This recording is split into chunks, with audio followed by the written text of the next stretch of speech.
kumain ng chocolate? Hindi ako ma. Sino? Si Kuya Sai. Sino kumuha doon sa rep? Hindi ako ma. Si Kuya Sai. Hala ka, hindi daw siya ang kumain ng chocolate. Oh, patingin ako ng bunganga mo. Hindi daw siya kumain ng chocolate. Nagsisinungaling ka? Ha? Hindi. Wala, bawal magsinungaling, nak.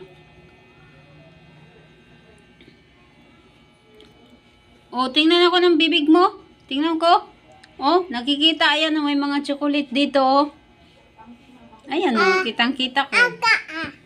Ah, Ba't mo kinain? kasi kinain mo, eh. Hindi ko kinain.